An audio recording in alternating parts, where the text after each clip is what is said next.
I go out and I observe and I'd see all these parties, all these drunk people, and then I would store it in my head, the film is too violent for me.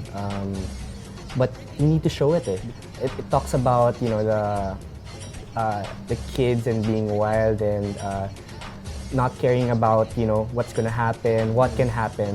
Some, they just want to fit in a group, they want to be in, sometimes it's peer pressure. So, This is Breaking Glass.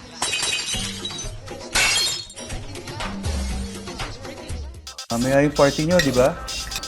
Opo. Sino kasama mo? Anyone we know?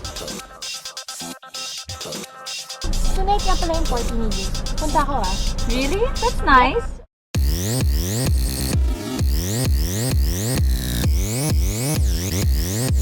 No deleting. That's from The Animals. It's about the youth, the rich, drugs, hazing, violence, and the spirit of Bret Easton Ellis. It's one of the entries from this year's Cinemalaya Festival, and with me to make sense of all of that is its director, Gino Santos. Gino, thanks for coming. thank you for having me. You know, that was one of a hazing scene, one that the character of Patrick Sugi plays goes through, right? Yes, He yes. experiences this. Does hazing happen really in exclusive high schools? High schools? I understand college, but high schools? Yes, high schools, they do happen. Well, my friends tell me about it. I'm not part of a You've never- fraternity, but kinukwento nila sa akin, like, what happens. Usually it's high school, so, you know, pinapagtripan lang talaga. So, it's not parang a serious fraternity. It's more of ego tripping and ano. And in fact, that character, he says he's doing it because trip lang. Yeah. I mean, They're- what is it? They're looking for brotherhood, for family? I mean, well, some, they just want to fit in a group. They want to be in. Sometimes it's peer pressure. So, different reasons. you've had this movie, in fact, quite some time in your Yes. mind. Even in high school, Yes, am I correct? in high school, I conceptualized the story.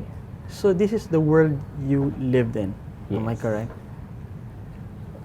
Why Uh, did you want to make this into a film, this story? Well, I conceptualized the story back in like third year high school, third grade. Anyway, so I used to organize parties. So I was technically the main character in the story, and I see all these things happening, and I thought it would be cool to, at that time, it would be cool to make a film about the youth with no sugarcoating. It's the As way it it is. is, yes. And then college, so stock ano na ako eh. Stock footage in my mind. You already saw the film Yes. in your head. So I go out and I observe and I'd see all these parties, all these drunk people, and then I would store it in my head.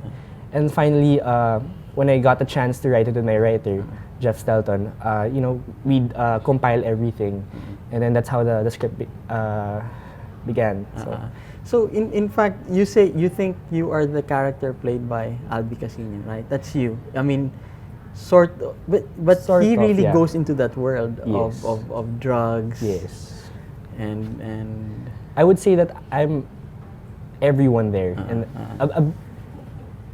a bit of my characters, personalities in each and every character. in fact, the story is you focus on three characters. Mm-hmm. The one played by Albi Casino, who is the son of a politician. That's what it seems like, Yes, I know. yes. And he is organizing a party. Yes. And then there is his girlfriend, Yes. who is a kleptomaniac, and played by Don Balagot. And then the third character is Don's brother, the one who trying to get into a fraternity, right? Yes. Am I correct? And you base these characters partly on yourself and others also that you saw around? Technically, I base the characters on, you know, me, my friends. Actually, when my friends saw it, they're like, Gino, is that me? They're When asking for royalties now. Is that me? I'm like, no, that's not you, but deep inside, yeah, it is. Let's talk about Bret Easton Ellis. You know, I've read his debut novel, Less Than Zero, and then it came out in a film, Yes. you know, with Robert Downey Jr. 1987. But in fact, you know, I was kind of disappointed with the film version because I guess, you know, it became a Hollywood film. But in fact, your film is closer to that less than zero story. You think because it's an indie film, you were able to get away with a lot of things? Well, I wasn't really trying to copy the novel, or actually, I haven't read the book, Okay. and but I've seen parts of the film, and my friends were telling me parang ganun nga yung feel ng pelikula. So, I guess what happened in the book parang really happens in real life. I guess. I mean, it talks about the kids and being wild and not caring about what's gonna happen, what can happen. All right. I think you captured that. In fact, to illustrate what I'm talking about, what you were able to do with the film, let's watch this clip.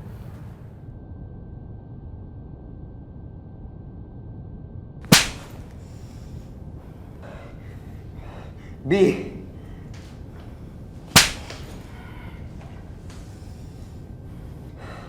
O. Lakasan mo. Ha? Lakasan mo. O.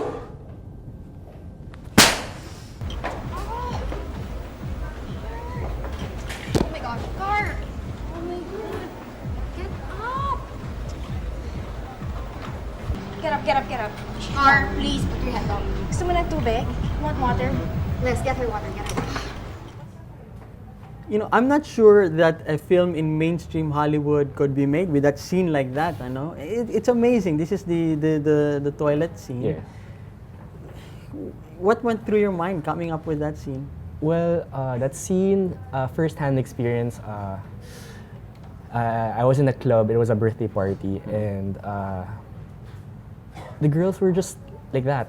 And It's real. it's real. Like that. It happened. So one of the girls got really drunk, and then she got locked in the toilet, and all the girls were having trouble with her, and there was vomit everywhere, and it was really pretty disgusting. And yeah, it plays in the script. So. All right.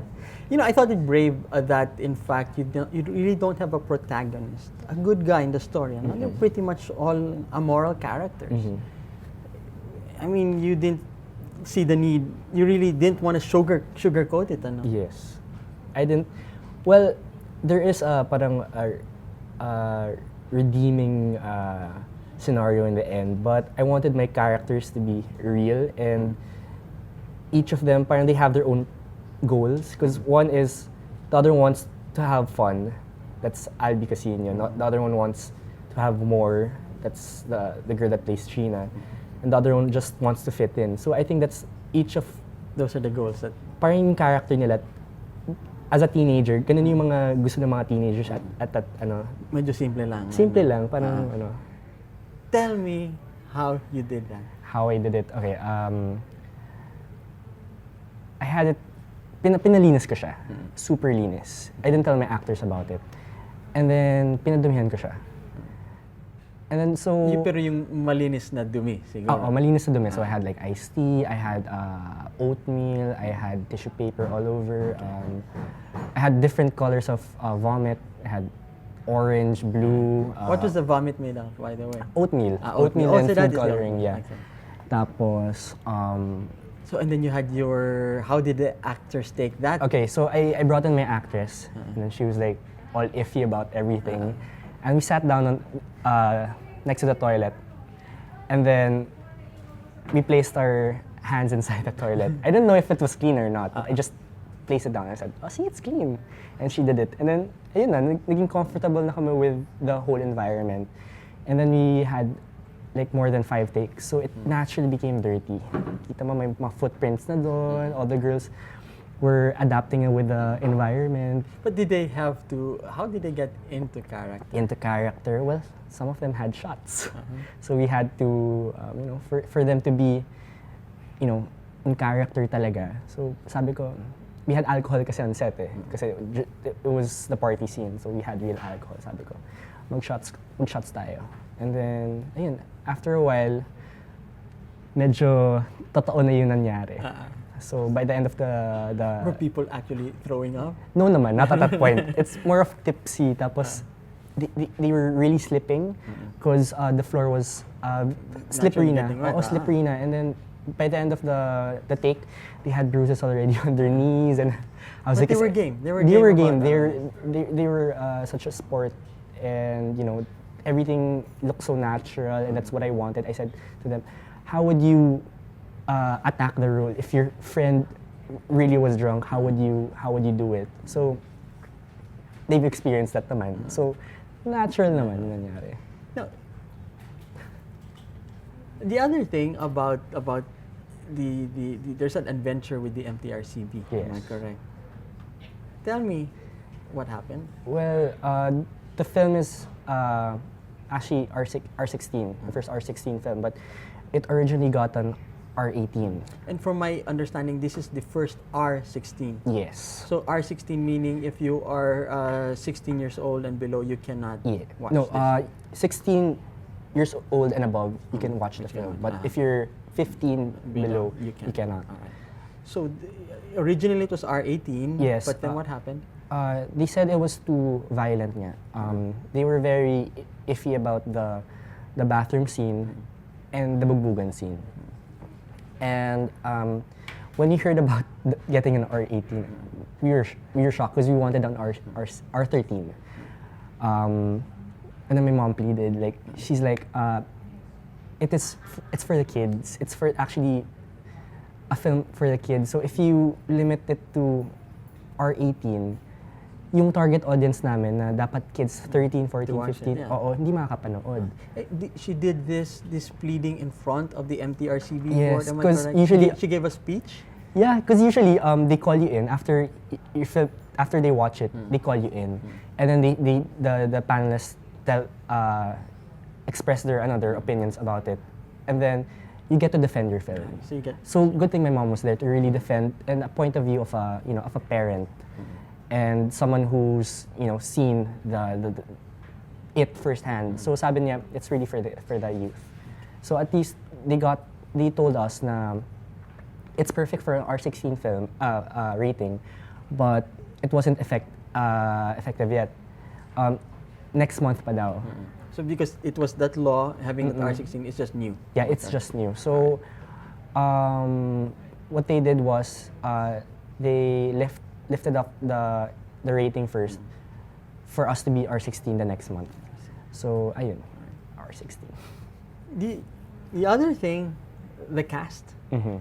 Let us, tell us how you got your actors. Okay, I got, of course, I mixed them all up. I got, most of them were my friends. Friends from high school, college. I told them, go to the shoot, go on set. And then they were pretty shocked that it was actually a real set. It was actually a real shooting. And it was their first time. They're non-actors, so they were all nervous, they were all sweating. But I explained to them, you know what, you don't have to act. Just be yourself. That's why I casted you, because nung high school, ganun ka. So, be yourself. And then they did, and they did. did. After a while, they had fun. They're very excited to go on set. Tapos, how I casted Albi Casino, Patrick Sugi, So these are the real actors. actors na talaga. And then I invited them out. We'd go out, go to a club, go to a bar, and then just very chill, because it's very different when you're with them inside the conference room in ABS-CBN. So parang stiff talaga sila. Parang dapat tama lahat ng ginagawa nila. So when the managers came out, I was like, okay, sino dito nag-yosi, sino dito umiinom, sino dito nagpo-party. Ayun na, medyo You became loose. loose na sila. So after nun, we went to the clubs and then ganyan. And then I really saw them how they are talaga outside. And they're real personalities. Okay, man. And then I got also theater. I got friends from theater, and Don Balagot, who played Chino, was actually a high school friend. I've known her since high school pa.